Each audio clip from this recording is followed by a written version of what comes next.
Inspired by the last talker, I'm going to have a little song about internet porn. No, just kidding. The widespread use of internet porn is one of the fastest moving, most global experiments ever unconsciously conducted. Nearly every young guy with an internet access becomes an eager test subject. Canadian researcher Simon Lajeunesse found that most boys seek pornography by age 10, driven by a brain that is suddenly fascinated by sex. Now, users perceive internet porn as far more compelling than porn of the past. Why is that? Unending novelty. In this Australian experiment, it's not mere nudity, but novelty that gets arousal skyrocketing. Subjects watch 22 porn displays. See that spike? That's where the researchers switched to porn the guys hadn't seen before. What happened? Their erections and their brains fired up. Why all the excitement? Mother Nature likes to keep a male fertilizing willing females as long as any new ones are around. In that top line, the ram, he needs more and more time to mate with the same old ewe. But if you keep switching females, the bottom line, well, it's just not the same. He can get the job done in 2 minutes flat and keep going until he is utterly exhausted. This is known as the Coolidge effect. Without the Coolidge effect, there would be no internet porn.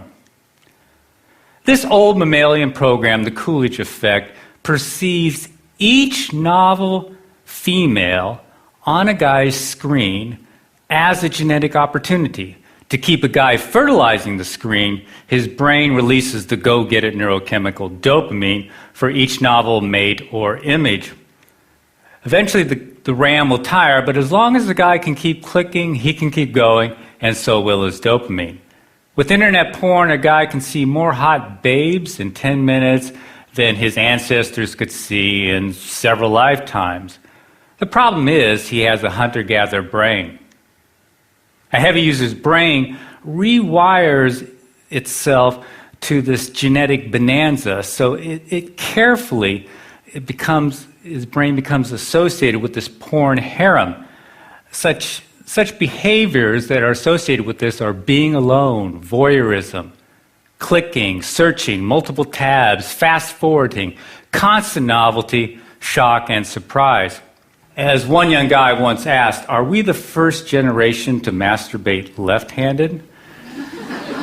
Now, real sex, in contrast, is courtship, touching, being touched, smells, pheromones, emotional connection, interaction with a real person. Now, what happens when our guy finally gets with a real mate? Well, researchers don't know much about the effects of internet porn for several reasons. In 2009, when Lajeunesse tried to study porn's impact, he couldn't find any college-age males who weren't using it. So the first serious dilemma is that studies have no control groups. Now, this creates a huge blind spot. Imagine if all guys started smoking at age 10 and there were no groups that didn't. We would think that lung cancer is normal for all guys. Undaunted by his lack of non-users, Lajeunesse asked 20 male students, is internet porn affecting you or your attitudes towards women? Their answer, nah, I don't think so. But they've been using it for about a decade then, pretty much non-stop. This is like asking a fish what it thinks about water. Which brings us to a second problem. Now, researchers haven't asked porn users about the symptoms Zimbardo described in The Demise of Guys. Arousal addiction symptoms are easily mistaken for such things as ADHD, social anxiety, depression, concentration problems, performance anxiety, OCD, and a host of others. Now, healthcare providers often assume that these conditions are primary, perhaps the cause of addiction, but never really the result of an addiction. As a consequence, they often medicate these guys without really inquiring about if they have an internet addiction. So guys never realized that they could overcome these symptoms simply by changing their behavior. Now, the third problem is it's hard to believe that sexual activity can cause addiction because sex is healthy. But internet porn is not sex. Internet porn is as different from real sex as today's video games are from checkers. Watching a screen full of naked body parts won't automatically protect one from arousal addiction. In this Dutch study, here's the title, they found that, in fact, of all activities on the internet, porn has the most potential to become addictive. Here's why. This ancient program, the reward circuit, evolved to drive us towards natural rewards, such as sex, bonding, and food. As a consequence, extreme versions of natural rewards have a unique ability to capture us. For example, high-calorie foods or hot, novel babes give us extra dopamine. Too much dopamine, though, can override our natural satiation mechanisms. For example, give rats unlimited access to junk food, and almost all of them will binge to obesity. This is also why 4 out of 5 Americans are overweight, and about half of those are obese. That is, addicted to food. Now, in contrast to natural rewards, drugs such as cocaine or alcohol only hook about 10% of users, whether they are rats or humans. This binge mechanism for food or sex was once an evolutionary advantage. In essence, it is getting it while the getting is good. Now, you can think of wolves packing away 20 pounds of meat per kill, or it's mating season and you're the alpha male. What if mating season never ends? All those hits of dopamine can tell your brain to do 2 things. First, they say, man, you have hit the evolutionary jackpot.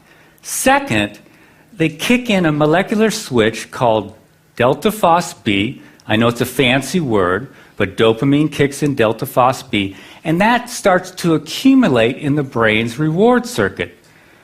Now, with excess chronic consumption of drugs or natural rewards, this buildup of delta phos-B starts to alter the brain and promotes a cycle of binging and craving. If the binging continues, the delta phos-B builds up, and it can lead to brain changes seen in all addicts. So the dominoes are excess consumption, excess dopamine, delta phos-B, brain changes. One of the first changes is a numb pleasure response. It kicks in, and so everyday pleasures really don't satisfy a porn addict. At the same time, other physical changes in the brain make the brain hyperreactive to porn. Everything else in the porn user's life is sort of boring, but porn is super exciting. Finally, his willpower erodes as his frontal cortex changes. I can't emphasize this enough. All addictions share these same brain changes and the same molecular switch that kicks them in, delta phos-B. Now, scientists have used brain scans to measure these changes in drug addicts. Up here, these scans show a reduced pleasure response in drug addicts. These and several other changes have also been seen in gambling addicts, food addicts, very recently in video game addicts, and now in internet addicts. I apologize for filling up this slide with brain studies. Just notice the dates, but I want you to know that they exist. So far, all brain research points in only one direction. Constant novelty at a click can cause addiction. Now, we know this because when scientists examined former internet addicts, they found that these brain changes were reversing themselves. Unfortunately, none of these studies isolate porn users, but they do include them. Here's the game changer. At last, we have a group of guys who are no longer using internet porn. That's right, heavy users are voluntarily giving it up by the thousands. These guys are the missing control group in the great porn experiment. They're showing experts what changing one single variable can do.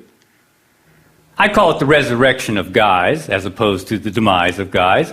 Now, before I continue, you probably want to know why any porn-loving guy in his right mind would give it up. 2 words: erectile dysfunction. Internet porn is killing young men's sexual performance. Now, Zimbardo said young guys are flaming out with women. This survey by Italian neurologists confirms what we have witnessed over the last few years. Now, sexual enhancement drugs often stop working for these guys if they ever did, because the problem isn't below the belt where Viagra works, nor is the problem really psychological. It's due to physical changes in the brain, those addiction-related changes. Their numb brains are sending weaker and weaker signals to their bananas. As Dr. Foresta says, it starts with lower reactions to porn sites, then there is a general drop in libido, and in the end, it becomes impossible to get an erection. There are 3 takeaways from this. First, Foresta is describing a classic addiction process, gradual desensitization. Second, internet porn is qualitatively different from Playboy. Widespread youthful ED has never been seen before. And finally, ED is often the only symptom that gets these guys' attention.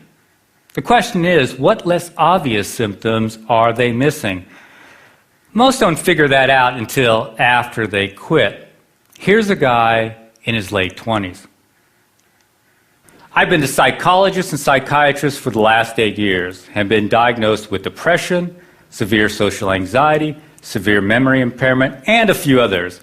Have tried Effexor, Ritalin, Xanax, Paxil, dropped out of 2 different colleges, been fired twice, used pot to calm my social anxiety. I've been approached by quite a few women, I guess due to my looks and status, but they quickly flew away due to my incredible weirdness. I've been a hardcore porn addict since age 14. For the last 2 years, I've been experimenting and finally realized that porn was an issue. I stopped it completely 2 months ago. It has been very difficult, but so far incredibly worth it. I've since quit my remaining medication. My anxiety is non-existent. My memory and focus are sharper than they've ever been. I feel like a huge chick magnet, and my ED is gone too. I seriously think I had a rebirth, a second chance at life. This is why pockets of guys are appearing all over the web, bodybuilding sites, sports sites, pickup artist sites, wherever men congregate. In essence, they are seeking a neurochemical rebirth. Here's a group on Reddit.com who call themselves Fapsternauts. Fapping is slang for solo sex, but what they really mean is giving up porn. They've added about 2,000 members since I captured this picture a month ago. This movement to unhook from porn is growing rapidly. In fact, groups are springing up all across the web and in Europe too. But there is a bizarre fly in the ointment. Guys in their early 20s aren't regaining their erectile health as quickly as older guys. How can a 50-year-old get his mojo back quicker than a 20-something? The answer, even though older guys have been using porn a whole lot longer, they didn't start on today's internet porn. Now, we know this is a key variable because the older guys didn't start having sexual problems until after they got high-speed internet. Now, today's young teens start on high-speed internet when their brains are at their peak of dopamine production and neuroplasticity. This is also when they are most vulnerable to addiction, but there's another risk. By adulthood, teens strengthen heavily used circuits and prune back unused ones. So by age 22 or so, a guy's sexual taste can be like deep ruts in his brain. This can cause panic if a guy has escalated to extreme porn or porn that no longer matches his sexual orientation. Fortunately, brains are plastic, so his taste can revert once he quits porn. As the guy returns to normal sensitivity, his brain looks around for the rewards it evolved to seek, such as friendly interaction and, of course, real mates. Here's one more example of what we hear every day. I feel like the next Sir Isaac Newton or Leonardo da Vinci. Since I quit a month ago, I've literally started a business, taken up piano, been studying French every day, been programming, drawing, writing, started managing my finances, and I have more awesome ideas than I know what to do with. My confidence is sky high. I already feel like I can talk to any girl. I'm the same guy who took 2.5 extra years to graduate from college because of procrastination and depression. I'll conclude with a wish. I'd like to see some Bardos guys who are wiping out and their caregivers and the experts listen to the thousands of men who are teaching us about arousal addiction by escaping it. Thanks for listening.